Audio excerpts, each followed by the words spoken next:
아멘. 이 시간 우리 이성준 담임 목사님께서 이 말씀을 가지고 이야기해 주시고 또한 신천지에 대한 말씀 같이 나눠 주시겠습니다. 방금 읽었던 말씀의 전제 가운데 3절에 그렇게 이야기하고 있어요. 예수님께서 앉으셨을 때에 제자들이 조용히 나와서 묻습니다. 우리에게 어느 때 이런 일이 있겠습니까? 주의 임하심과 세상 끝에는 어떤 일이 있겠습니까? 그때 예수님께서 대답하신 말씀이 바로 그겁니다. 사람의 미혹이 있을 거다. 많은 사람이 예수의 이름으로 와서 자신을 그리스도라고 하여 많은 사람 미혹할 것이다. 이런 시대적인 징조가 있습니다. 그 뒤에 보면 민족이 나라를 서로 대적하는 전쟁 이야기, 기근 이야기 이런 것이 있지만 전쟁과 기근이 조금 멀어 보인다면 가까이서 사람의 미혹, 즉 사람이 와서 자신을 그리스도라 칭해서 한 사람 한 사람 미혹한 일이 계속 있을 것이다 이야기하고 있고요. 이번에 우리 바이러스 상태의 가장 중심에 있는 이런 이단 신천지의 문제도 여기와 가까이 있는 것이다 그렇게 생각할 수 있습니다. 그래서 참 이해가 안 갈 수도 있을 거예요. 왜 이렇게 사람 미혹될까? 저 말도 안 되는 이야기, 거짓으로 버무려진 이야기에 왜 사람이 저렇게 혹할까? 또 그렇게 되었을 때는 어떤 악한 열매가 나타날까? 좀 의심스러운 게 있을 거예요. 그래서 한번 대화를 통해서 한번 풀어갈 건데요. 미리 한 사람의 이야기, 그 속에 깊이 미혹되었다가 나온 사람의 이야기를 한번 영상으로 한 6분 정도 될 거예요. 한번 보고서 그 얘기를 한번 대화로 나눠보겠습니다. 영상을 보시죠.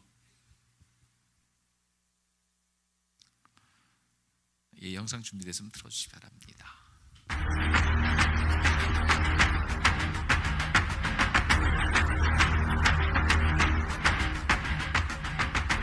내부적으로는 결속이 오히려 단단해질 수도 있어요. 왜냐면 우리도 피해자인데, 자기 입장에서는 우리도 피해자인데 사람들이 신천지가 나쁘다는 식으로 자기네들만 공격한다 이런 식으로 생각하게 되면, 원래 이제 이단들이 특징이 내부적 자기들끼리 결속이 되게 잘 되고 끈끈한 관계를 맺어요. 왜냐면 코로나 문제뿐만 아니라 교회나 주위 시선들로부터 이단이라는 소리를 듣고 이상한 단체라는 이야기를 계속 듣잖아요.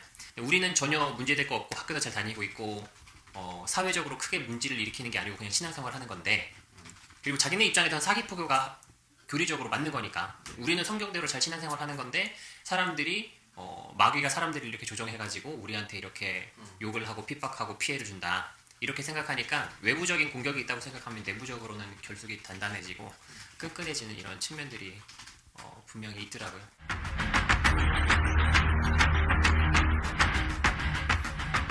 안에 있는 사람들 입장에서는 믿음이 흔들릴 만한 일은 아니고요. 결속이 단단해질 수 있죠. 오히려 김남희 사건이 안에 있는 사람한테는 좀 타격이 더 있을 것 같아요. 오히려 김남희군요. 네. 왜냐하면 김남희에 대해서 이만희가 지금까지 계속 부정을 해왔거든요. 거짓말이라는 것이 확실히 드러나게 되는 거니까 네. 그런 관계가 아니었다 이런 식으로 계속 말을 해왔는데 그런 관계인 게 확인이 되니까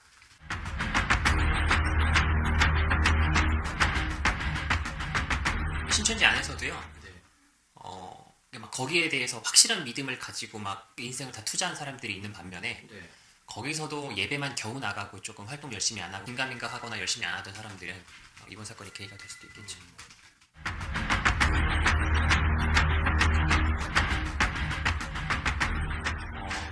두려움이 있겠죠. 왜냐면 신천지는 몸이 죽어버리면 안 되잖아요. 네.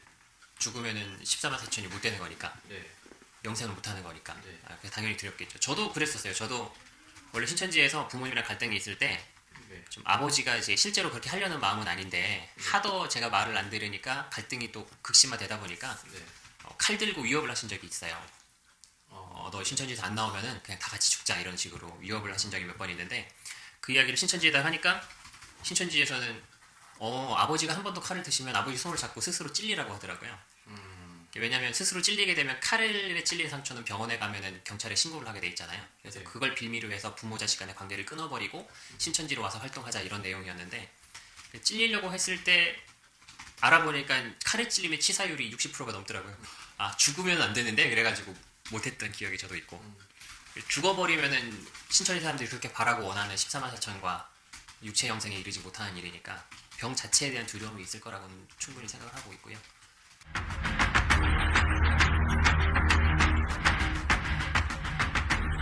걔네들 입장은 이해가 되죠. 저도 똑같은 입장에 있어 봤으니까 왜 그러는지는.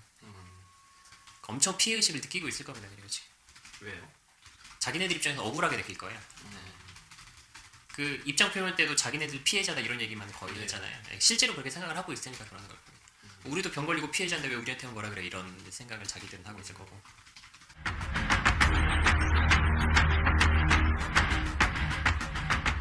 신천지라는 단체가 원래 전도 활동보다 중요한 게 하나도 없어서 병이 퍼지는 것보다 전도 활동에 타격이 되는 걸 더 심각하게 느낄 놈들이에요. 그래서 마귀가 자기네 전도 활동을 못하게 하려고 이런 일을 한다 이렇게 생각을 하니까 가능한 숨길 수 있을 만큼 숨겨보려고 할 거라고 생각이 들고요. 뭐 무임 안 하고 한다고 할지라도 전도 활동이 멈출 리는 없고. 전도는 계속되고요. 그죠. 안 할 리가 없죠.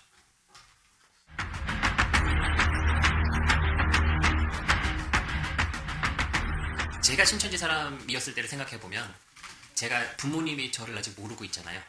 그리고 부모님이랑 같이 사는 건 아니면은 따로 살고 있는데 부모님 몰래 신천지를 다니고 있었던 입장에서는 스스로 그냥 자가격리를 하면서 신고하기가 두려울 것 같아요. 왜냐하면 신고를 하게 되면 부모님이 자기가 신천지라는 걸 알게 돼버리니까. 몸이 아픈데 그게 가능한가요? 충분히 가능할 거라 생각합니다. 저였으면 그렇게 했을 것 같아요. 아프더라도요? 네, 아프더라도. 정체가 들통나게 되면은 그것 때문에 집으로부터의 자기네들은 핍박이라 그러거든요. 가정 핍박도 생기지 앞으로 그럼 전도 활동도 어려워지지 그러니까 뭐 걸린다고 설마 죽겠어 이렇게 생각하고.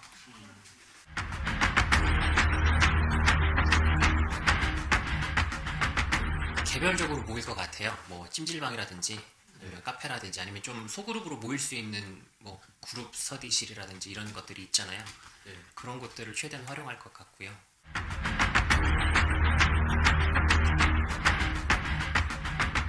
안에 있는 사람들이 회심하는 계기로서 충분하다기보다는 안에 있는 사람들이 나오기엔 충분하지 않지만 앞으로布교 활동에 큰 제동이 걸릴 거라고는 생각을 합니다. 또 신천지가 그만큼 더 알려지게 됐잖아요. 더 알려지게 됐고 신천지에 이게 문제가 된 게 정체를 숨기고 조사 안 받으려고 하고 이런 부분에서 질병이 커져가지고 부각됐기 때문에 그들의 잘못된 방법이나 이런 수법적인 측면들이 많이 노출이 됐으니까 그리고 이제 숨기고 있던 것들이 드러나기도 했고요. 그리고 걸리면 전수조사하면서 어느 정도 가족들한테 노출도 될 것이고 지인들한테 그런 측면에서 네, 포교 활동 자체에는 많이 제동이 걸리지 않을까. 네, 영상 잘 봤습니다. 안녕하세요. 저는 청년부 담당 목사 김상호입니다. 이렇게 처음으로 이런 토크하는 형식으로 말씀을 같이 나눌 수 있게 되는 기회가 돼서 참 떨리기도 하고 무섭기도 하네요. 목사님 어떠세요? 새로운 시도는 언제나 좋은 겁니다. 그 초유의 사태이기 때문에 초유의 커뮤니케이션 수단이 필요하다고 생각하고요. 이때 잘 적응해서 최고의 메시지를 전하는 것이 우리의 사명이기도 합니다. 아멘. 정말 그래야 할 텐데 제가 떨지 않도록 기도해 주시면 감사하겠습니다. 제가 목사님 말씀 들으면서 정말 미혹되지 말아야겠다. 그리고 또 저 청년의 영상을 보면서도 되게 멀쩡하게 생겼잖아요. 멀쩡하게 생겼는데 잘 생겼죠. 네. 어떻게 저런 사람이 빠질 수 있을까라는 생각도 들면서 저 정도로 생긴 사람이 빠지면 나같이 생긴 사람은 더 잘 빠지지 않을까라는 두려움도 생기는 마음이 좀 들었습니다. 그래서 목사님께서 잘 정리해 주시고 이제 이야기를 해 주실 텐데 제가 좀 청년의 입장에서 또 성도의 입장에서 몇 가지 신천지에 대해서 또 지금 상황에 대해서 좀 질문을 드려보려고 합니다. 가장 먼저는 지금 이 코로나 사태가 사실 여기에서 신천지가 엮여서 참 많은 것들이 드러나기 시작했잖아요. 그래서 가장 먼저는 이 신천지에 대한 이야기에 앞서서 왜 이런 그 전염병이 돌고 또 전염병만 문제가 아니잖아요. 왜 우리의 삶 가운데 이런 고통이 있고 어려움이 있을까? 왜 우리의 삶 가운데 이런 문제들이 생기는 걸까라는 질문이 개인적으로 이런 시간 안에 들더라고요. 그 질문이 지금 책 한 100권을 펼쳐놔야 되는 대답이에요. 왜냐하면 이 문제는 굉장히 본질적인 질문입니다. 테오디시락이 있어요. 신정론, 하나님은 정당하신가? 여기거나 학문이 꽤 오래 지속되었고 수천 년 동안 거기에 대한 대답이 이루어져 왔고 지금도 이야기가 되고 있어요. 그러니까 이거는 수천 년 기독교 역사 속에 계속되는 질문이고 그에 대한 대답이에요. 근데 여기에 대한 대답이 있잖아요. 완전한 대답이 하나 있어서 그 대답에 모두가 수긍하고 더 이상 논쟁이 없을 것이다 이런 대답이 있던 그 이단입니다. 자, 이게 뭐냐면은 기독교 신앙은 변증적이에요. 계속적으로 다른 상황이 나오는데 그에 하나님 말씀 붙들고 고민하며 신음하며 나오는 것이 그 당시에 수긍하고 또 다른 질문이 있으면 또 신음하고, 이것이 기독교인데 이단의 특징은 정답은 이거야로 끝나버리고 더 이상 말하지 마, 바뀌면 사실은 이래 또 바꾸고 이런 식으로 나간다는 거예요. 그러니까 기독교 신앙은 항상 변증하고 고민하고 그러면서 나오는 것이 당연합니다. 지금도 마찬가지죠. 이런 얘기에 대해서 원래 이 질병의 근원은 지금 거의 밝혀진 것은 중국에서 발원해서 전 세계로 나간 걸로 돼 있고, 신천지를 그 중에 끼었는데 그 종교적 특성, 그들의 모임의 특성 때문에 그것이 한국에서의 가장 큰 메가급 어떤 전파의 진원지가 된 거죠. 그런데 그렇게 생각할 수 있습니다. 왜 이런 일이, 우째 이런 일이 이곳에서, 이렇게 질문할 수가 있잖아요. 근데 보면 그건 분명하죠. 성경에 의하면 하나님이 허락하시지 않으면 새 한 마리로 땅에 떨어지지 않습니다. 그러니까 하나님께서 허용한 범위 안에 있다, 이건 분명해요. 그렇죠? 하나님의 통치와 섭리 가운데 일어난 것 맞습니다. 또 하나, 하나님이 뜻대로 부르심을 입은 자 그에게는 모든 것이 합력하여 선을 이루느니라. 그러니까 이것이 비극이고 일어나서는 안 될 일이 아니라 이런 것을 통해서도 하나님은 분명히 섭리하시고 역사하실 것입니다. 자, 보면 세상에 악이 존재합니다. 근원적으로 가면 이 모든 악과 죄와 질병의 근원은 사단마귀입니다. 죄에서 비롯된 거예요. 그러니까 이 세상에 이 죄가 존재하고 마귀가 역사하는 세상에 분명하다는 것을 보여주는 증거이기도 하고요. 그럼에도 불구하고 여기서 우리가 생각할 것은 뭐냐면요, 이런 것을 통해서, 이런 고통을 통해서, 시련을 통해서 하나님은 어떻게 일하실 것인가, 이걸 바라보는 시각이 중요하다는 생각이에요. 자, 욥에게 시련이 닥쳤습니다. 도대체 저렇게 잘 믿는 욥에게 왜 이런 고난이 닥쳤을까? 욥도 씨름했어요. 논변했어요. 대답이 나오지가 않아요. 근데 나중에 하나님께서 직접 나타나신 이후에 대답은 되지 않았는데 하나님을 찬양합니다. 그리고 자신의 부족함을 회개합니다. 그 이후에 하나님께서 풀어주시고 갑절로 갚아주시는 역사가 있죠. 이런 것을 통해서 우리에게 주어진 유익은 뭐냐면, 그럼에도 하나님은 살아계신다, 하나님 역사하신다, 그 결과를 보게 될 때에 이 사태에 대한, 그러니까 대답이 주어진 건 하지만 해결이 될 것이다. 저는 그런 생각을 하고 있습니다. 하나님께서 우리의 삶 가운데 주시는 고통의 원인들이 우리가 확실히 결론을 낼 수는 없지만, 그렇죠? 우리가 그 안에서 고민하고 또 하나님의 뜻을 구해야 된다라고 이렇게 제가 이해를 해도 될까요? 근데 목사님, 제가 오전에 이렇게 예배를 드리면서 이 사태 가운데서 조금 마음이 아팠던 부분 중에 하나가, 물론 제가 교역자이기 때문에 이 결정들이 정말 중차대하게 정말 어렵게 결정되어진 것을 알기 때문에 저는 어느 정도 이해가 되지만, 온라인 예배, 이 상황 가운데서 우리가 오프라인에서 같이 모여서 예배 드리는 것을 좀 포기하고 온라인으로 예배 드리는 것, 이것이 저한테 조금 그 결정의 과정들을 다 알지만 조금은 마음의 무거움, 하나님 앞에 뭔가 죄송함 막 이런 것들이 들기도 하고, 또 조금 이 헌금을 드리는 부분에 있어서도 예전에는 그 이야기가 있잖아요. 다리미로 이렇게 돈을 막 이렇게 펴서 이렇게 예전에 드렸다, 이런 이야기. 제 얘기예요. 그래.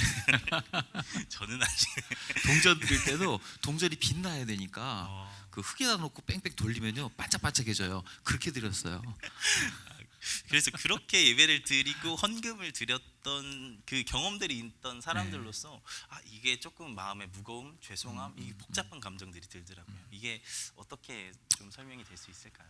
이게 참 온라인상에 논쟁이 많았어요. 저도 여러 자료를 봤고요. 그럼에도 예배를 드려야 된다. 저도 예배 끝까지 드리려고 온갖 생각을 많이 했습니다. 왜냐하면 정말 그렇잖아요. 일제 시대에서 그 압박 속에서 예배를 드렸고, 전쟁 중에서도 예배를 드렸고, 뭐 가까이는 전 군대에서 두들겨 맞으면서 교회 나갔고 그랬는데, 아니 이 자유로운 분위기 가운데서 예배를 안 드리고 온라인으로 대체한다? 이게 과연 맞는 얘기냐? 전화도 받았어요. 꼭 그래야 됩니까? 저 직접 전화도 받았고 이야기도 했는데 참 어려운 결정이었어요. 우리 가지고 있는 신앙의 전통 중에서 가장 강한 전통이 주일 성수의 전통입니다. 주일날은 예배드려야지. 그것도 함께 모여 예배드려야지. 이 전통이 강력하게 있고, 저는 어릴 때에 딴짓하다가 주일 오후 예배 안 가면 집에서 부모님께 두들겨 맞았던 전통이 있는 그러니까 예배가 얼마나 소중한지는 몸으로 마음으로 이론적으로 신학적으로 다 갖고 있는 사람입니다. 근데 최종 결정을 제가 했어요. 참 어려웠습니다. 그럼에도 불구하고 여러 가지 고민하면서 그런 생각을 해봤습니다. 그렇게까지 목숨 걸고 예배를 드렸는데 지금 하는 것이 맞느냐 했을 때에 지금은 경우가 좀 다르다는 거죠. 하나 예를 들어 보겠습니다. 우리는 선한 사마리아인의 비유를 많이 드는데, 그 사마리아인이 선행을 하기 전에 제사장과 레위인이 예루살렘을 올라가다가 그 강도 만난 자를 보고 피하여 갑니다. 왜냐면요, 그 강도 만난 자 도는 그 순간 그들은 예배를 드릴 수가 없어요. 더구나 예루살렘으로 제사장이나 레위인이 간다는 건요, 늘 가는 게 아니에요. 24반차로 나눠 갔고요, 1년에 자기가 섬길 수 있는 기회는 극히 2, 3주밖에 안 됩니다. 그걸로 인해서 1년에 한 번 있는 기회를 놓치게 되는 거예요. 누군가 도와주겠지 하고 예배를 위해 갔던 것 같기도 하고, 혹은 뭐 강도 만날지 몰라 피해 갔을 수도 있고, 여러 가능성이 있지만 예배를 더 소중히 여긴 것 같긴 해요. 그럼 강도 만난 이웃은요? 자, 우리 한번 생각해 봅시다. 지금 우리가 예배를 강요할 수도 있어요. 근데 그랬을 경우에 지금 대사회적으로 어떤 일이 있냐면, 사회는 지금 전염병을 막기 위해서 전전긍긍하고 다중이 모이는 것에서 전파 가능성이 크다고 계속 이야기하고 떠들고 있습니다. 우리는 모여도 걸려도 하나님께 지켜주신다 이런 믿음이 있어요. 그런데 그러면서 우리 가운데 혹시 사단마귀가 틈탈 일을 간과하고 나가게 된다면 주위에 있는 사람들의 어떤 그런 마음들을 무너뜨리는 행위가 될 수 있습니다. 그래서 우리는 모여서 예배드리는 것이 맞고 옳고 거기에 문제도 없고 걸려도 괜찮다 이런 마음까지도 있지만, 현재 집단적으로 강도 만난 것 같은 우리 주위의 이웃을 생각해야 되지 않겠는가. 그래서 결정되는 겁니다. 그렇다고 해서 지금 예배를 갖다 이제 한 곳에 대해서 뭐라 할 수도 없습니다. 왜냐하면 교회 나름의 사정이 있어요. 그러니까 특수한 교회가 있습니다. 그 안에 뭐 장애인 모임 공동체 이런 교회가 있거든요.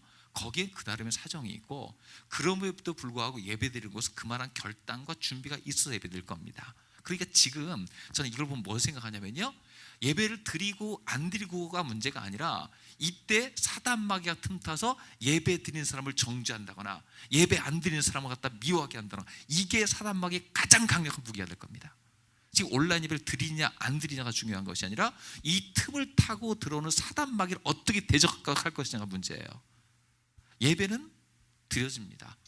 온라인으로 드린다고 문제가 됩니까? 한번 생각해 보십시오. 우리가 병에 걸렸으면 입원했습니다. 나갈 수가 없습니다.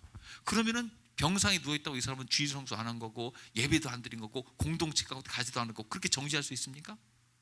그럴 수 없잖아요. 그분은 그 나름대로 그 자리에서 최선의 예배를 병상에서 드릴 겁니다. 그런데 이 온라인이 활성되어 있으면 자기 공동체와 동일한 시간 내에서 함께 예배드리면서 마음의 위안과 치료를 받을 수 있을 겁니다. 그러니까 가급적이면 한 자리에 보여드리는 그 오프라인상의 예배가 최선이지만, 온라인으로 예배를 드렸다고 해서 그것이 문제가 되는 건 아니고, 오히려 지금 이 시점에서는 강도 만난 이웃을 향한 마음을 보여주는 좋은 계기가 될 수 있다. 그래서 온라인상의 예배를 너무 이렇게 할 건 아니다. 또 헌금도 마찬가지예요. 헌금을 드릴 때 하나님은 우리 마음의 중심을 보시는데, 우리가 그냥 드리고 뭐 깨끗하게 드리는 것만 아니라 오히려 저는 온라인상으로 헌금 드릴 때 주는 유익도 있어요. 그건 사람이 아무도 보지 않습니다. 누구도 보지 않아요. 누가 봉투를 쓰는지 뭘 드는지 보이지 않습니다. 다만 손으로 찍을 때에 그때 내가 하나님 앞에 어떤 마음으로 드는지 나를 점검해 볼 수 있는 중요한 계기가 될 수가 있어요. 그래서 이거를 뭐 이상하게 생각하기보다는 이것도 굉장히 중요한 방법이구나. 요새 우리가 현금을 갖고 다닙니다. 크레딧 카드로 이제 결제하는 시대인데, 하나님 앞에 내가 정한 분량을 오히려 주일만 기다려가 놓쳐갖고 까먹는다 하는 것이 아니라 어느 순간 하나님 앞에 드림으로써 내가 하나님 앞에 정한 분량의 헌신을 하겠다는 것을 오히려 결기를 보여줄 수 있는 기회도 될 수 있다. 이건 오히려 더 유익할 수도 있다고 생각할 수 있어요. 그렇게 한번 정리해 볼 수 있을 것 같습니다. 네, 감사합니다. 이 온라인 예배를 드리는 이유가 그 일제 시대나 이 초대 교회 때는 우리가 핍박을 받고 우리가 그 우리의 목숨이 경각에 그렇죠. 달린 네. 상황이었지만 나만 피해 보면 되는 거지만 지금 상황은 우리 때문에 이웃이 피해를 받을 수 있기 때문에 우리가 온라인 예배를 돌렸다라고 말씀을 하신 거고 온라인 헌금은 마음의 문제이지 않을까 네. 또 이야기를 해주신 것 같습니다. 이제 본론을 좀 들어가서 이제 신천지에 대한 이야기를 좀 해야 될 것 같아요. 신천지가 도대체 어떤 집단인가요, 목사님? 그 아마 자료들 여러 가지 보신 분들이 있을 텐데 제가 판단하기로는 한국 기독교 주변의 이단 역사상 최악의 바이러스 같은 집단이에요. 기독교 이단사를 쭉 보면은 왕년에 그 일제 시대 때 뭐 김백문이라는 그런 이단사의 아주 효시 같은 인물이 있습니다. 거기서 영향받은 두 줄기가 통일교의 문선명과 그 천부교라고 하죠. 그 박태선 이 두 집단인데 박태선 아래에서 나온 것이 일명 저기 장막 증거장막 유재열의 장막 그 성전입니다. 근데 거기서 파생된 게 이만희인데 이만희는 통일교와 장막 성전을 왔다 갔다 했어요.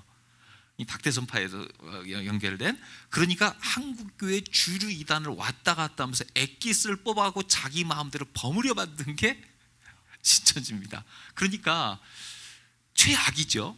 근데 여기에 또 뭐가 있냐면요, 우리 사회를 어지럽히고 있는 최악의 경제 범죄 집단 중에 다단계가 있어요. 거기에 다단계 스피릿이 들어갔습니다. 그러니까 야, 나쁜 것은 죄다 긁어모 만들었구나. 그렇게 생각이 돼요. 그러니까 신천지는 종교보다는 종교를 빙자한 좀 사기 집단에 가깝다고 저는 판단합니다. 이단이 아니라 이제 사이비 같은 종교 사이비 사기 집단에 집단에 가깝지 않나 가까운 이렇게 판단하게 되죠. 진짜 나쁜 것만 다 긁어 모았겠네요. 여기저기 왔다 갔다 하면서. 그러니까 저는 그 두 가지를 봐요. 그 저기 뭐냐, 기존의 이단들을 보면 확신범이에요. 자기 교리가 맞다고 믿고 처음부터 교리를 들이밉니다. 근데 이 신천지는 최악인 게 뭐냐면요, 사기를 쳐요. 그 얘기를 싹 숨겨놓고 다른 걸로 해갖고 어느 정도 자기 사람과 포섭이 되고 세뇌가 된 이후에 그거를 내놓습니다. 그러니까 그 이후에 그걸 발견하게 되니까 엄봉도 먹어다 그냥 넘어가게 되는 경우예요. 그러니까 지금까지 이단이 확신범이라면 이놈들은 사기범에 가깝다 그렇게 보는 거죠. 그러면 지금 신천지 제가 어제 잠깐 자료를 보니까 2019년 자료를 보면 23만 9천 명이 신천지 신도라고 이렇게 자료가 있더라고요. 네. 근데 이 사람들이 처음부터 이렇게 컸었나요? 처음부터는 아니죠. 한 20여 년 전만 해도 뭐 이런 놈들이 다 있어 정도였습니다. 그 제가 아는 게 제가 부목사 초기 시절, 그러니까 거의 20년 전이에요. 근데 뭐 이런 신천지 집단이 있고 어디 뭐 위장 어떤 성경 공부하고 뭐 거기 간다는 사람이 있어가지고 담임 목사님 저보고 조사를 하라고 그러더라고요. 근데 현대 종교도 자리도 없고 해갖고 누가 테이프 준 거하고 테이프를 들어봤는데 거의 약장수예요. 신기하게 나올 듯 하나도 안 나오면서 계속 질질 끄는 거예요. 뭐 이런 거에 사람이 넘어가나 그래가지고 제가 거기 위장 성경 공부하는 거 가봤습니다. 제가. 근데 갈 때 보니까 저 그냥 너무 멀쩡하게 하면 안 되겠더라고요. 그래서 허름한 옷에 잠바떼기 같은 거 걸치고 저 불광도 어떤 2층 쪽에 있었는데 어벙하게 들어가서 여기 성경 공부해요 뭐 이러면서 이제 들어갔었어요. 근데 얼마나 경계의 눈초리를 저를 바라보고 광선을 쏘고 그래갖고 제가 거기서 야 이러다가 몰매 맞겠다 그래가지고 뭐 자료 있어요 뭐 이러면서 몇 개 집어들고 나왔던 적이 있어요. 그때만 해도 정말 미미했습니다. 근데 참 신기한 게 이게 미호기형이라는 게 있어요. 계속 그 사람들과 접촉하고 이야기하다 보면은 뭔가 하나에 걸리게 되면 그때부터 미혹의 미혹으로 들어가는 것 같아요. 그래서 급속히 성장을 했는데 이 성장의 방법 중에 아까 말했잖아요. 다단계적 전략이 좀 들어가 있는 것 같아요. 그리고 무엇보다도 시한부 종말론으로 사람을 꺾어서 이 안에 들어가야 된다는 절박성과 긴급성을 만든 거, 그것이 상당히 컸다고 생각합니다. 네, 이게 들으면서 잠깐 든 생각인데 조금 밖으로 빠져나간 이야기지만 너무 빠져나서 네. 시간이 없네요. 죄송합니다. 제가 질문이 생기면 하세요. 꼭 물어보고 싶어서 이단은 어떻게 규정되나요, 보통? 이단이라고 하는 것이 글쎄 지금 보면은 각 교단마다 이단 사이비 대책위원회가 있고 거기서 이제 신학도 알고 뭐 이제 여러 현실을 아는 분들이 같이 모여서 회의하고 실증 자료도 보고 또 어떤 경우는 직접 사람을 불러다가 대답도 하고 소명 기회도 주고 하면서 인답 판정을 내려요. 근데 이단은 기독교 역사는 늘 있어 왔습니다. 성경의 영지주의를 그노스티시즘 영지주의라고 하거든요. 구원받으려면 영적인 지식을 깨달아야 된다. 자, 신천지랑 비슷하잖아요. 뭐 말세의 비밀을 깨달아야 되고 계시의 실상을 알아야 되고 비슷하잖아요. 그러니까 이 지식이 있어야 되고 깨달음이 있어야 된다. 그러면서 영적 엘리트 의식을 조장하고 영적 선민의식을 심어줍니다. 이제 그런 쪽이 이단이거든요. 기독교 초기부터 지금까지 쭉 있어 왔다라는 걸 생각할 수가 있고요. 근데 이단이라는 것을 보면요, 완전 다른 게 이단이 아니고 한분 말 그대로 저기 뭡니까, 달을 기자 끝단자 비슷하게 나가는데 끝이 달라요. 자, 끝이 뭡니까? 가장 간단한 걸, 예수는 누구인가요? 예수는 그리스도의 살아계신 하나님의 아들이십니다 하면 되는데, 거기에 교묘하게 이만희가 들어간다든가 다른 사람이 그 자리를 차지하게 돼 있어요. 그 사이에 교묘한 게 나옵니다. 성경에 나온 이거는 이거다, 이거는 이거다, 뭐 짝 맞추기 비율표 나오는 거거든요. 그러니까 참 이단에서 말하기 대단히 어렵지만 두 가지 기준, 자, 이론적 기준, 열매의 기준 두 가지는 봐야 됩니다. 그러니까 한번 생각해 보세요. 지금 신천지만 같은 경우에도 그리스도론에서 아주 크게 어긋났습니다. 맞습니다. 또 종말론에 있어서 계시록 해석이라든가 다니엘이나 에스겔의 해석에서 자기 마음대로 자의적 해석으로 치우쳤습니다.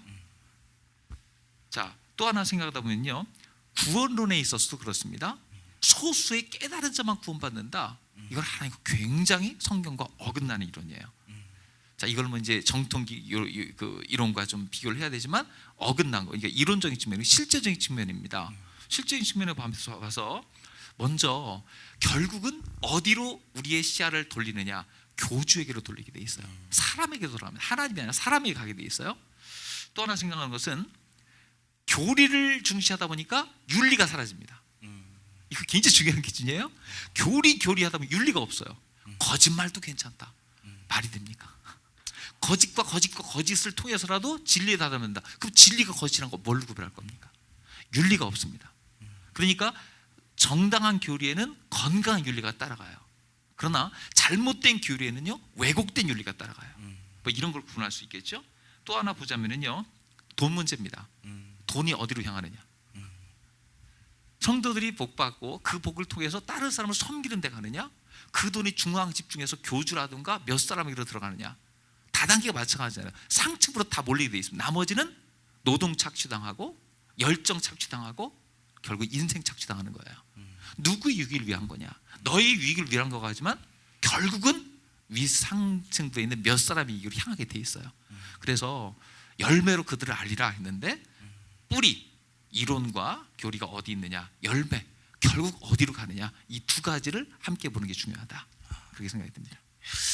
뭐 같이 조금 맞물려서 이야기가 나왔지만, 그러면 그 이단인 신천지가 우리하고 이렇게 극명하게 다른 지점들이, 포인트들이 어떤 것들이 있을까요? 저희와 다른 부분들이. 뭐 아까 한 얘기에 이제 반복일 수 있지만은요, 우리는 뭘 하든지 하나님의 영광이 드러나야 되고 예수가 그리스도임이 증거돼야 됩니다. 이들의 뭐 비유풀이나 성경법의 모든 것의 끝은 결국 이만희로 향하게 되어 있습니다. 그러니까 하나님 섬기는 게 아니에요. 사람을 섬기는 거고, 이만희 총회장하면 막 사람들이 열광하고, 이거 사람이 우상된 겁니다. 그러니까 하나님 영광 받으시냐, 결국 사람이 높아지느냐. 지금 이단 사입의 경계선에 서 있는 곳이 어떤 곳이냐면요, 한 사람이 하나님께 뭐 은혜를 받았는지 뭘 깨닫는지 모르겠지만 그 사람이 자꾸 강조되다가 그 사람이 어느 선을 넘어가는 순간 이단 사입으로 비화될 가능성이 굉장히 커요. 지금 아마 그 사이비로 판정되고 심의 중인 많은 경우가 이 경우에 걸립니다. 하나님이 높아지는, 왜 사람이 높아지느냐? 사람이 지나치게 높아지는 순간부터 미혹이 더 심해질 수밖에 없다. 그걸 볼 수가 있고요. 무엇보다 성경의 해석입니다. 성경이 성경을 해석한다 하면서 얘기하지만, 성경이 성경을 해석한다고 할 때 이거 단어 짝 맞추기가 아니에요. 성경 전체 흐름을 봐야 됩니다. 뭐 이거 얘기하자면 너무 길어지긴 하지만 성경 전체 흐름을 알아야 성경이 해석되는 겁니다. 성경은 단어 대 단어가 아닙니다. 성경에는 시도 있고 역사도 있고 문학도 있고 거기 계시도 있고 굉장히 다양한 장르가 그 안에 섞여 있거든요. 그러니까 각각의 해석학에 따라 성경을 해석해야 되고, 또 그것을 이것이 전부라고 말할 수 없는 것이 뭐냐면 아직 열려있지 않은 부분이 또 열려질 게 있기 때문에 그래요. 그래서 뭐 수많은 신학교가 있고 수많은 사람이 박사학위를 받고 그러면서도 내게 전부라고 말 못하는 이유가 어디 있습니까? 내가 알고 있는 게 요만큼이고 수많은 사람을 합력해서 해야 되는데 이만희가 다 깨달았다, 이긴 자다. 지나가는 우리 멍멍이가 웃을 일인데 그 이론에 넘어가는 걸 보면 좀 참담하지요. 그래서 그런 것들, 또 거짓말을 허용한다? 참 답답합니다. 뭐 종말로도 마찬가지죠. 14만 4천에 들어가야 된다? 이것도 해석의 문제인데요. 14만 4천이 어디서 나왔습니까? 계시록 12 곱하기 12 곱하기 1000이거든요. 앞에 12는 이스라엘의 구원받은 12지파, 뒤에 12는 12지파, 그 신약의 구원받은 자. 1000은 충만한 수, 많은 수를 얘기합니다. 그러니까 구약과 신약의 충만한 수를 얘기하거든요. 그런데 그 숫자에 들어가야 된다? 이게 이제 이단들이 미혹하는 가장 중요한 것 중에 하나거든요. 이 안에 들어오기 위해서 경쟁해라, 성과를 보여라. 그러면서 사람들 뭐 옛날에 뭐 면죄부는 뭐가 다릅니까? 그러니까 이런 것들을 하나하나 생각해 보면 성경을 제대로 가르치지 못한 이 목사의 죄가 크다, 그 생각이 듭니다.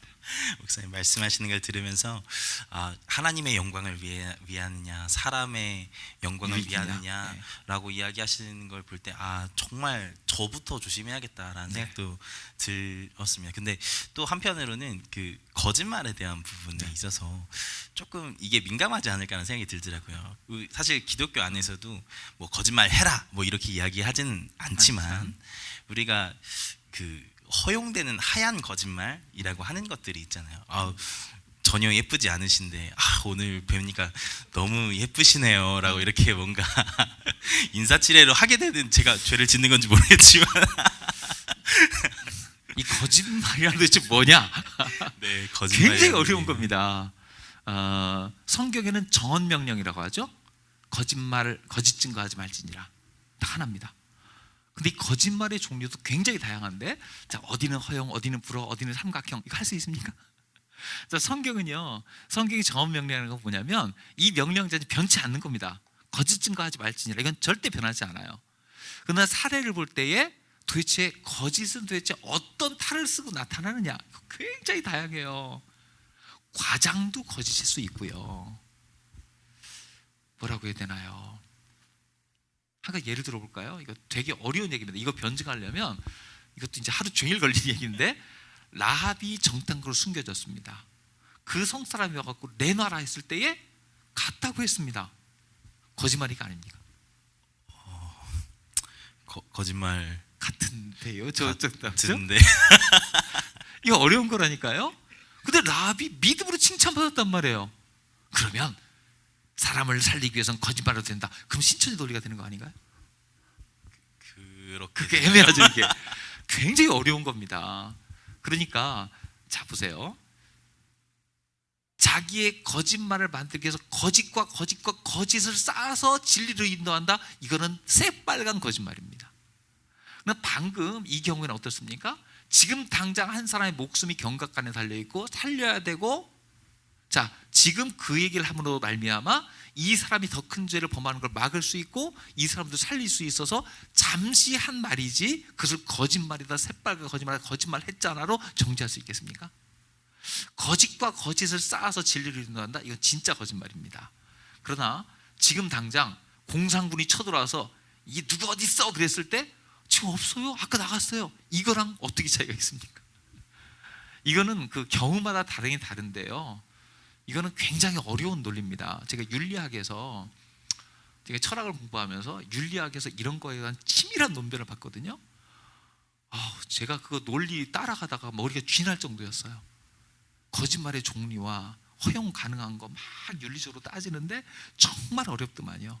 근데 분명한 건 뭐냐면 그 의도가 무엇이냐, 그걸 봐야 되고요. 열매는 어떠하냐, 이것도 봐야 되고요. 그렇다고 해서 의도와 결과를 100% 보장해 주는 건 아닙니다. 수많은 원리가 있어요. 그러니까 거짓말의 문제를 단 하나 딱 잘라 얘기할 수는 없다는 거죠. 하지만 분명한 것은 뭐냐면요, 진리기를 전하기 위해서 거짓말을 마음껏 써도 된다, 이거는 새빨간 거짓말이라기보다 새빨간 뭐라고 해야 됩니까? 악한 사기 수법입니다. 네. 어렵죠? 네, 거짓말이 참 어려운데 제가 대충 이해한 바로는 상황에 따라서는 어느 정도 거짓말이 허용되는 부분이 있지만 진리에서는 거짓이 허용된다기보다는요. 네, 네. 그 의도에 따른 말이 그렇게 나올 수는 있다. 의도에 따른 말이 이게 거짓의 허용이란 말이기 때문에 네, 되게 이해가 어려워요. 되는 겁니다. 네, 네. 이게. 진리에서는 타입이 없다라고 네. 이해하면 네. 조금 더 그리고 맞을 거예요. 가장 중요한 가치는 무엇인가에 대한 것이 먼저 가중점을 두고 그 다음에 나머지는 정말로 치열한 윤리적인 논변이 필요한 부분이에요. 알겠습니다. 정말 기도하면서 그런 것들 상황들을 봐야겠네요. 그리고 또 다른 교리 중에 하나가 또 종말론을 꼽을 수 있을 것 같아요. 듣다 보니까 신천지와 우리의 이 종말론의 그 다른 점이 어떤 것이 있을까요? 하나만 쉽게 생각해 보세요. 아까 말한 것처럼 14만 4천 명만 구원받는다. 처음에는요, 그 14만 4천 명 숫자를 채우기 위해서 무진 노력을 했어요. 그럼 14만 4천이 넘었습니다. 이미 넘었다고 그래요. 그때 뭐라고 했을까요? 이 중에 누가 14만 4천 들어가는지 모른다. 경쟁에서 이겨라. 그렇게 되는 거거든요. 그러니까 얼마든지 교리를 바꿀 수 있어요. 이게 가짜입니다. 성경 어떻습니까? 성경의 구원받는 숫자에 대해서는요, 아까 말한 것처럼 한 사람이라도, 잃어버린 한 사람이라도 구원받기 위해서 끝까지 노력하는 겁니다. 그게 이제 성경적 구원론이에요. 구원받은 자의 충만한 수가 차기까지 인내하시는 것이 하나님입니다. 이 구원에 대한 이야기예요. 더군다나 이 신천지 포교의 지침 중에 하나가 뭐냐면 노인이나 병든 사람은 전도하지 마라. 정말입니다. 해당 없음, 하지 말아야. 그리스도는 어떻습니까? 죽기 직전에 천국 가야 된다. 일부러 찾아가고 아무것도 없는 사람의 일부러. 이게 무엇입니까? 그러니까 구원론에 다른 거예요. 모든 사람, 병자든지 약한 자든지 하다못해 정말 최악의 사형수 내일 집행 받을 사람이지 구원받기 위해 찾아가는 거 하나님 앞에 우리의 책무지요. 근데 이 사람들은 자기에게 이용당해서 그 안에 써먹을 사람들만 찾아가는 것. 그러니까 이게 종교 사기다라고 하는 거죠. 구원에 관심이 없습니다. 지금 당장 죽지 않고 영생한다 이런 식으로 얘기하다 보니까 이런 사기를 생각을 하는 겁니다. 그래서 하나님께서 이런 질병을 통해서 좀 깨달으라고 경고해 주는 것이 아닌가 그런 생각을 하게 되죠. 네, 그 어쩌면 구원론에서부터 달랐기 때문에 종말론은 당연히 그렇죠. 다를 수밖에 없는 그렇게 됩니다. 것이겠네요. 그러면 목사님, 왜 이 신천지에 이렇게 많은 사람들이 빠져갈까요? 어려운 얘기입니다. 이런 결과적으로 보면 그렇습니다. 성경에 무지하기 때문에 그렇다라는 생각이 듭니다. 이 사람들이 성경 꿈을 하자고 하거든요. 성경을 알고 싶어요. 여기서 반성할 게 뭐냐면 교회가 성경을 제대로 찐하게 열심히 가르치는데 손을 놓고 있었다. 예배만 오면 되지 이런 생각하고 있지 않았느냐. 여기서 보면 제가 대학교 다닐 때 그 운동권 친구들이 많았습니다. 정말 아주 해맑은 친구가 거기 들어가서 2, 3주 운동권 교육을 받고 나면 눈빛이 달라지고 사상이 빨개져서 나옵니다. 내 친구들이 많았다니까요. 제 철학과 나왔는데 우리 당시에는 운동권이 성행하던 386 옛날 그 시대입니다. 80년대. 저희 과 친구들이 그런 애가 별로 없었는데 한 학기 지나니까 절반이 운동권이 됐고요. 나머지 절반권은 운동권 동조자가 됐습니다. 거기와 관련이 없이 있는 사람 많지가 않았어요. 밀봉 교육을 시켰습니다. 사상 교육. 근데 우리 그리스도인이라고 하면서 하나님 말씀에 대해서 그렇게 집중하지 않는데 신천지는 한 번 오면은요 계속적으로 관계를 맺으면 수많은 시간들 하루에 한 4시간 5시간 일주일에 나흘 사흘씩 만나가지고 몇 달을 그러고 보니까 평생 동안 성경 배운 것보다 그 몇 달 동안 배우고 훨씬 많고 거기서 비유풀이네 뭐 짝 맞추기네 해서 평소 모르던 것을 다 알려주는 것처럼 보이니까 혹하고 넘어가는 게 많이 있습니다. 두 번째는 관계에 관한 문제인데요. 그 기간 동안에 그 사람들이 너무 잘해준다는 거예요. 고민 다 들어주죠. 밥 사주죠. 같이 대화해주고 친구가 되어주죠. 요새 얼마나 소외되기 쉬운 세상입니까? 나에 그렇게 관심 가진 사람 없어요. 부모님 나를 쪼기만 하죠. 친구들은 따돌리죠. 근데 이런 거 해주면 너무 좋은 거예요. 제가 아는 권사님이 신천지 교육 한 2달 받다가 빠져나온 분이 있어요. 그분이 공부했던 교재하고 성경하고 다 제 앞에 와서 잘못했다고 저한테 얘기하면서 그날 기도하고 이제 없는 걸로 합시다. 하지만 다시 우리 했던 적이 있어요. 근데 그때 한 말이 뭐냐면요, 나는 그 사람들과 이제 더 이상 공부도 안 하고 그렇지만 그 사람들이 너무 나한테 잘해줘서 계속 관계는 갖고 싶다, 그런 얘기를 하는 거예요. 그것도 끊어라, 거짓말이다 얘기를 했지만 그때 뭐냐면요, 나한테 너무 잘해줬다는 거예요. 그분이 지방에서 우리 이제 올라와 갖고, 제가 대전에 있을 텐데 멀리 지방에서 올라와 갖고 외롭고 친구도 없는데 맨날 전화해주고 찾아오고 도시락 싸들고 뭐 먹으면서 얘기하고 너무 좋았던 거예요, 거기서. 그러니까 외로운 사람이 그런 관계 속에 쏙 빠지게 되면 이게 거짓이라고 알아도 사람이 죽어서 빠지지 못하는 사람이 있다는 거예요. 그래서 우리 교회가 원래 사랑하는 집단인데 우리 이만큼 사랑했나 반성하게 되는 게 있어요. 또 하나 목표의식입니다. 청년들이 지금 취직도 잘 안 되죠. 미래에 대해 불안하죠. 너무 분명한 목표의식을 줘요. 이수자에 들어가야 된다, 구원받아야 된다, 데려와야 된다, 밀봉 교육 막 목표가 세뇌가 되고 나면 거기에 아까 간증에서 본 것처럼 부모 자식 간도 없는 상태로 집을 가출해 나와서 헌신합니다. 신천지 청년 신도가 한 10만 가까이 된다고 하는데 그중에 20%가 가출했다고 지금 저기 이제 통계가 나와요. 그러니까 전 볼 때에 이거는 하나님께서 교회에 주시는 경고일 수도 있어요. 너가 성경을 목숨 걸고 가르쳤느냐? 내가 그렇게 사랑해서 관계 속에서 내가 성경은 잘 모르지만 너무 좋은 분들이 있으니까 이 안에 나는 있고 싶다는 그런 관계와 사랑이 있었느냐? 지금도 있잖아요. 우리 교회 등록한 사람 보면 몇 주 동안 친구 한 명도 사귀지 못하고 교회 안 나오고 딴 데 떠돌거나 옛날에 우리 동네 어떤 교회로 갈래? 많아요. 안타깝습니다. 그런 것도 있고요. 또 목표의식도 그렇습니다. 그리스도인 목표가 무엇입니까? 하나님 영광을 위해 사는 건데 그 영광을 위해 사는 것이 무엇인지 구체적으로 하나 얘기하고 또 소그룹 내에서 이야기되고 서로 격려해 주면서 하고 있느냐? 저 그래서 참 이 말하면 좀 조심스럽지만 신천지가 하는 말이 좀 어려워요. 그 짓거리 가운데서 배울 건 배워야 된다. 비질려 거짓 빼고 하는 거 보면 이들의 헌신 가운데서 야, 기독교가 놓치고 있는 것을 거짓말로 얘네들이 하고 있네 싶은 게 보이는 거예요. 그런 것을 우리 역이용하고 정말 우리 다시 생각해야 될 부분이 있죠. 들으면서 괜히 혼나는 것 같네요.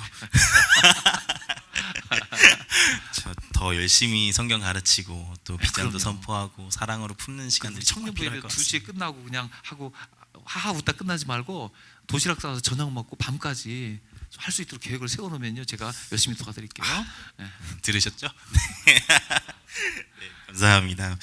지금도 열심히 도와주고 계신데 더 해주신다고 하셔서 이번에 이 신천지 명단이 공개되고 교회가 이제 공개되면서 좀 놀란 부분이 정말 가까이에 신천지 교회들이 있더라고요. 뭐 인천에 마태 지파가 있고 김포에 바돌로메 지파가 뭐 가까이 있다.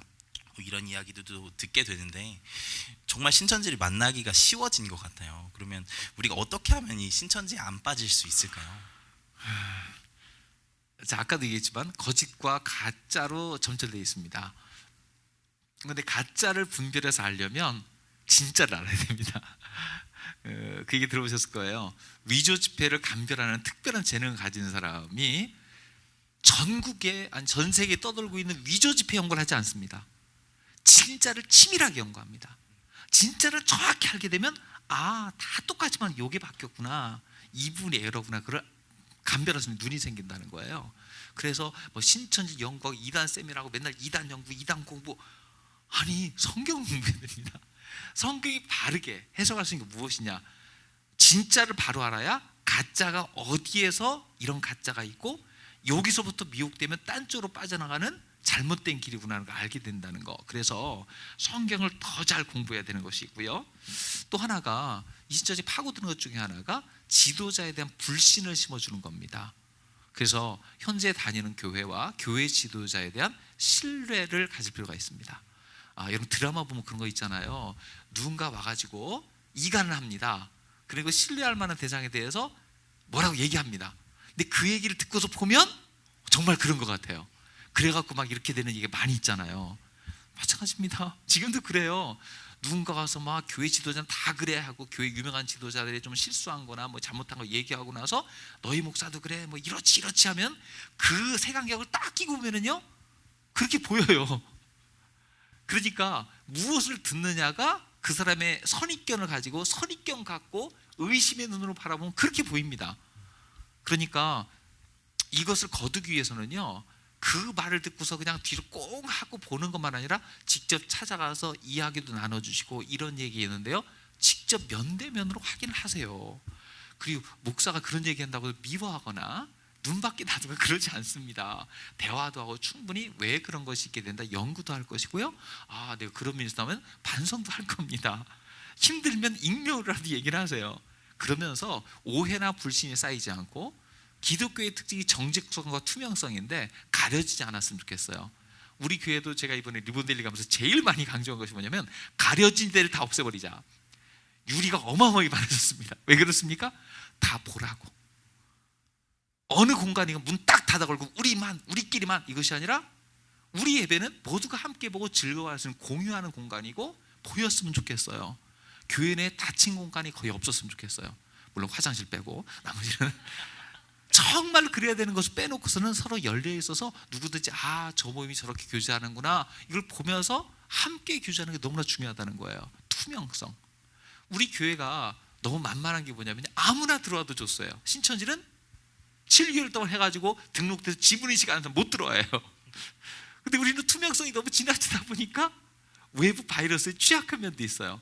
그래서 전체 교일이 진리에 강하게 있을 때 바이러스 들어와도 우리 안에 이겨낼 수 있는 힘, 이거 뭐라고 하죠? 갑자기 단어가 생각이 안 나네. 면역력이 증강되어서 아무리 흡착돼도 녹여버리는 힘이 생기고 오히려 그 잘못된 바이러스, 너가 잘못이라는 걸 알려줄 수 있는 힘까지 기를 수 있으면 좋겠다라는 생각입니다.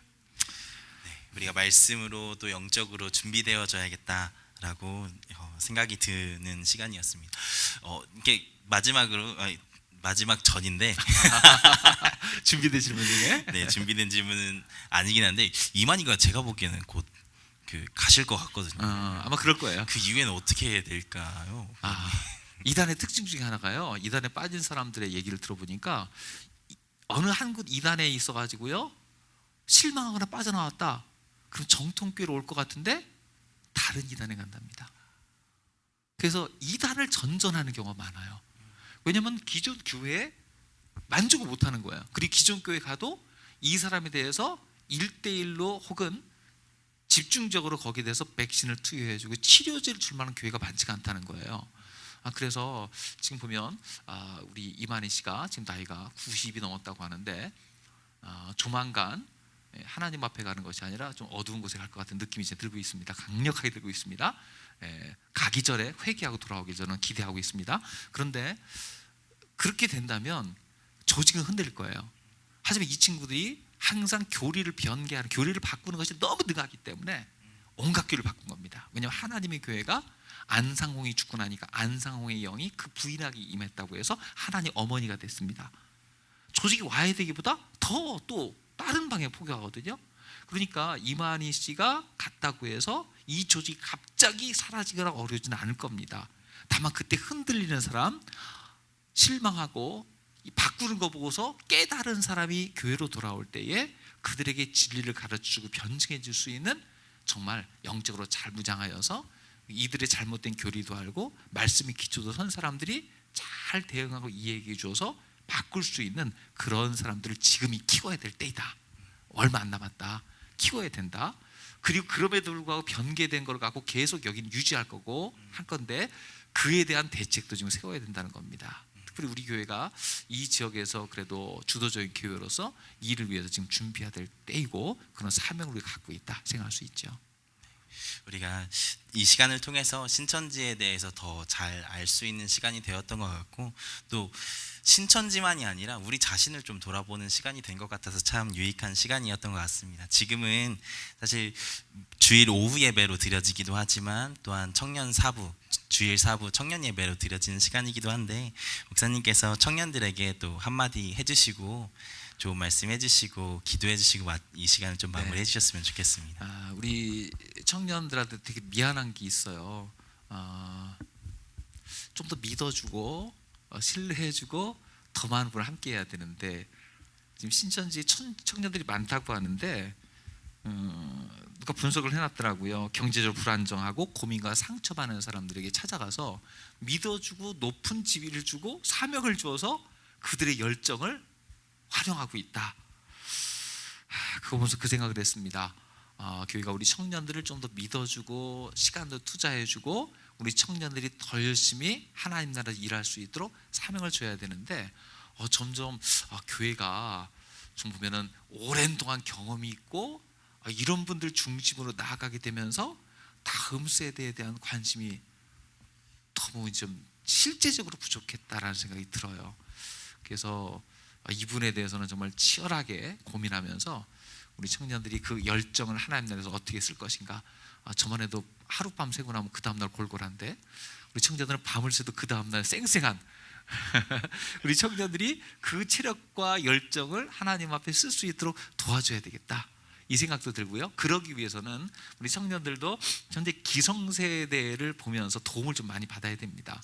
왜냐하면 기성세대가 좀 고리타분해 보일 수 있지만은요, 수많은 경륜과 경험이 있어요.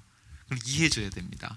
지금도 보면 수많은 가짜 뉴스 온갖 것들이 나도는데 이것을 구분할 수 있는 또 다른 인터넷 정보가 아니라 오랫동안 삶의 경륜을 쌓은 사람의 조언일 수가 있어요. 제대로 팩트 체크를 하려면 성경의 진리도 있어야 되지만 수많은 경험을 쌓은 사람들의 조언과 대화일 수도 있거든요. 그래서 지금 시대가 세대 간의 전쟁을 자꾸만 이렇게 촉발시키는 그런 시대예요. 그런데 세대 간의 전쟁이 아니라 교회는 구세대부터 시작해서 기성세대, 신세대, 자라는 세대까지 함께하는 곳이기 때문에 이런 것을 통해서 서로 간의 오해도 불식하고 서로의 장점과 좋은 점을 함께할 수 있는 제일 좋은 곳이 교회예요. 그래서 교회에서도 세대 간의 단절이 일어나는 것이 아니라 세대 간에 좀 같이 대화가 있고 서로의 노하우를 또 서로의 가능성을 인정해주는 그런 것을 통해서 함께 성장하면 좋겠다 하는 생각이 듭니다. 무엇보다 우리 교회가 우리 다음 세대에 희망을 주는 교회로 자랐으면 좋겠고요. 우리 청년들이 그래도 제일 좋은 공간을 만들어 주려고 열심히 노력하고 있잖아요. 그리고 우리 좋은 목사님도 보냈고 그리고 앞으로도 교회적으로 중요한 사명도 우리 청년들이 맡겨질 것이고요. 아멘. 그래서 진리를 잘 탐구해서 세상이 이길 뿐만 아니라 세상의 문제를 해결할 수 있는 우리 복된 청년들로 자라갈 것을 분명히 믿고요. 교회적으로도 우리 청년들의 소중함을 알 뿐만 아니라 함께 사역을 동역해 갈 수 있는 그런 기회가 계속됐으면 좋겠습니다. 감사합니다. 마지막으로 또 말할 거 있다. 저는 충분한 것 같습니다. 오늘 목사님 말씀을 통해서 너무 많은 도전도 됐고 또 생각도 참 많이 할 수 있는 기회가 돼서 참 너무 감사한 것 같습니다. 네, 맞습니다. 그리고 또 너무 잘 진행해 주셔서 목사님께서 말씀을 잘 해주셔서 제가 이렇게 끌려가면서도 참 은혜 받는 시간이었습니다. 감사합니다, 목사님. 맞습니다. 기도할까요? 기도하겠습니다. 하나님 아버지, 요즘의 현실 속에서 많은 사람들이 혼돈스럽고 어떻게 대처할지 몰라서 힘들어하지만 그럼에도 하나님 말씀은 진리이고 하나님은 살아서 역사하시고 이런 혼란을 통하여서 주님의 뜻을 이뤄갈 분인 줄로 믿습니다. 이럴 때 우리가 기회를 찾아갈 수 있도록 도와주시옵소서. 위기 속에서 하나님 주시는 기회를 찾아가게 하여 주시고 우리가 하나님 말씀의 진리에 더 깊이 뿌리내릴 수 있도록 도와주시고 주님께서 일하실 때에 성령님의 인도 따라서 그때그때 순종함으로 열매 맺는 우리가 다 될 수 있도록 도와주옵소서. 아멘. 청년의 때에 정말로 주님 안에서 목표를 세우게 하시고 그 목표를 위해서 열심히 달려갈 뿐만 아니라 하나님께서 주시는 말씀 따라서 한 걸음 한 걸음 결단하는 우리 청년들 되고 그를 돕는 우리 모든 성도들 되어서 우리 교회를 통해서 세상에 치유제를 제공하며 세상에 대안을 제시하는 몸된 교회 될 수 있도록 축복하여 주옵소서. 아멘. 함께 하시고 도우실 주님께 감사와 찬양 드리며 예수님 이름으로 기도드렸습니다. 아멘. 감사.